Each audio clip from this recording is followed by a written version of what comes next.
આપણા જીવનની ઊંચાઈ ઉપર લઈ જવા માટે આ સંસારમાં સૌથી મહત્વનો કોઈ ફાળો હોય તો મા બાપનો છે વાલા ભક્તો. જીવતા મા બાપ હોય ને ત્યારે કિંમત ન હોય, જ્યારે મા બાપ મરી જાય ને પછી કિંમત થાય નહીં.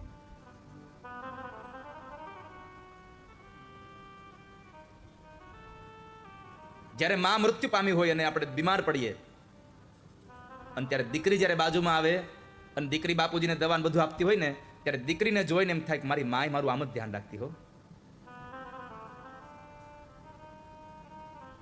અને જ્યારે માની યાદ આવે ત્યારે આંખોમાંથી પાણીઓ પડે છે. આ સંસારમાં મા બાપ જેટલું સંતાનનું ધ્યાન રાખે છે ને એટલું ધ્યાન બીજું કોઈ નથી રાખતું, કોઈ જ નહીં. ચાહે પત્ની હોય, ચાહે બાળકો હોય, કોઈ પણ હોય, જે ધ્યાન મા બાપ રાખે છે. એક યુવાન દીકરો નોકરી કરતો હતો. રોજ ટુ વ્હીલ લઈને જાય નોકરી, ઓફિસે ટિફિન લઈને જાય અને પાછો આવે. રોજ ટિફિન લઈને જઈને પાછો આવે. એમાં બરાબર એક વખતના સમયે ઓફિસ ગયો, ટિફિન ખોલ્યું બપોરના સમયે, તો બપોરના સમયે ટિફિન ખોલવામાં ટિફિનની અંદરથી એક પ્લાસ્ટિકની કોથળી નીકળી, ખાલી કોથળી પ્લાસ્ટિકની નીકળી. એટલે યુવાન વિચારવા માંડ્યો કે આ ખાલી કોથળી કેમ નીકળી છે, આમાં માં ભૂલી ગઈ હશે કાંઈ કે શું હશે. આખો દિવસ આ મથામણ કરી પણ કઈ જવાબ ન મળ્યો અંદરથી. સાંજે ઘરે આવ્યો, જમી પરવારી અને મા બાપ સાથે બેઠો હતો.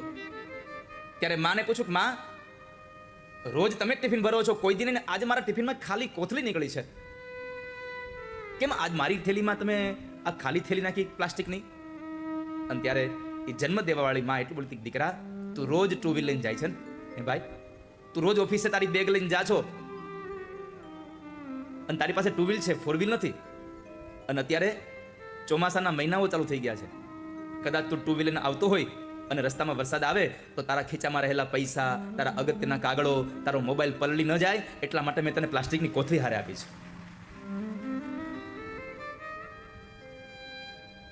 આટલું ધ્યાન માં રાખે. સમય ઘણો વ્યતીત થઈ ગયો. દીકરાને એના પત્ની આવી ગયા, એના ઘરે દીકરાઓ મોટા થઈ ગયા, મા બાપ મૃત્યુ પામ્યા હતા.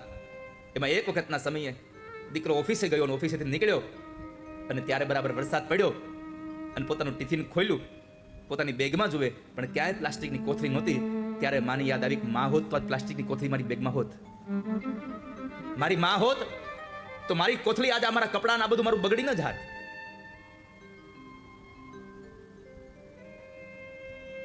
તારી યાદ આવે મારા પાપણે પાણી પડાવે,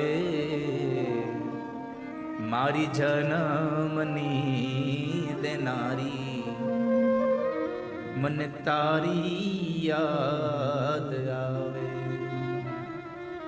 તારી યાદ આવે મારા પાપણે પાણી પડાવે, મારી જન્મની દેનારી મને તારી યાદ. આ સંસારમાં તમે ક્યારેક અનુભવ કરજો, તમે ગમે તેટલા મોટા થઈ ગયા હો, તમારી ઘરે દીકરાઓ ને ઘરે દીકરા હોય, પણ તમારી ગૌઢી માં જ્યારે જીવતી હોય અને તમે રાત્રિના સમયે બહાર ગયા હો, જ્યાં સુધી તમે ઘરમાં ન આવો ત્યાં સુધી ઘરમાં બધા જ વ્યક્તિઓ રૂમ બંધ કરીને સુઈ જશે, પણ ખૂણામાં ખાટલો નાખીને પડેલી તમારી વૃદ્ધ માં નહીં સુવે ત્યાં સુધી, જ્યાં સુધી તમે ઘરે નહીં આવો ત્યાં સુધી. મા બાપ જાગતા રહે છે. હજી મારો દીકરો બહાર છે. નિંદરા ન આવે બેટો હોય ઘરની બાર, જો ખખડે ડેલીને માર કે દ્વાર ઉઘાડે. આવ્યો મારા લાલમાં વરણા લેવાને મારે જો, મારી જન્મની દેનારી માં મને તારી યાદ આવે. તારી યાદ આવે મારા પાપણે પાણી પડાવે, જો મારી જન્મની દેનારી માં મને તારી યાદ આવે. જન્મની દેનારી માં એવી છે કે દીકરો ગમે તેવો થાય તો માના મોઢામાંથી દીકરા માટે કોઈ દી કુભાવ ન જન્મે. આજ ધુંધુકારી માને મારવા માટે દોડ્યો છે. માં હાથ જોડીને કહે છે, ભાઈ મને શું કામે ને મારે છે? તમને ખબર છે આ સંસારમાં તમે ઠંડક લેવા માટે હિમાલયમાં વયા જાવ ને, પણ જે ઠંડક માની ગોદમાં મળે એ તમને હિમાલયની ગોદમાં ન મળે કોઈ દિવસ. અને એટલે કવિ લખવું પડે કે દાન કહે છે, હૈયું રે માળો માતું દયાનો મીઠો દરિયો જો, અમી વરસે આખડિયુંમાં વરસે અહાડી હેલી જો. એ દાન કે જગ આખું તોલું તારી તોલે કોઈ ના આવે જો,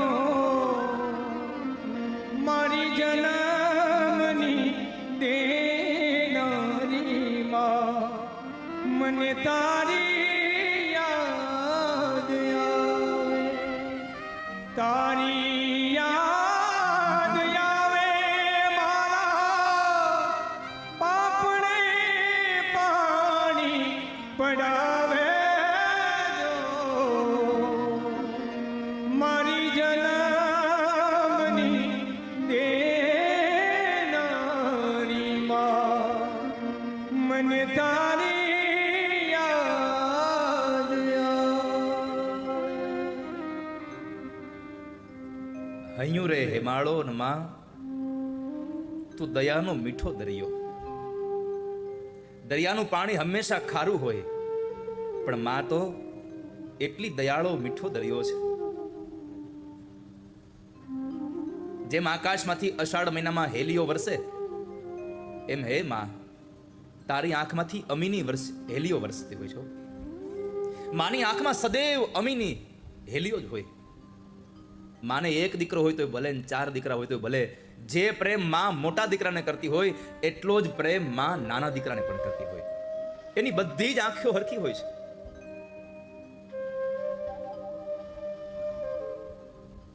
ગાડી લઈને નીકળ્યો અને માની યાદ આવી, અને યાદ આવતાની સાથે આંખમાંથી પાપણોની વચ્ચેથી પાણી માંડ્યું પડવા. તારી યાદ આવે મારા પાપણે પાણી પડાવે જો, એ જન્મની દેનારી મને તારી યાદ આવે. તું જ જનેતા હે માં. ધુંધુકારી માને દુઃખ દઈ રહ્યો છે. માં રડી રહી છે, ભાઈ મને ન હેરાન કર.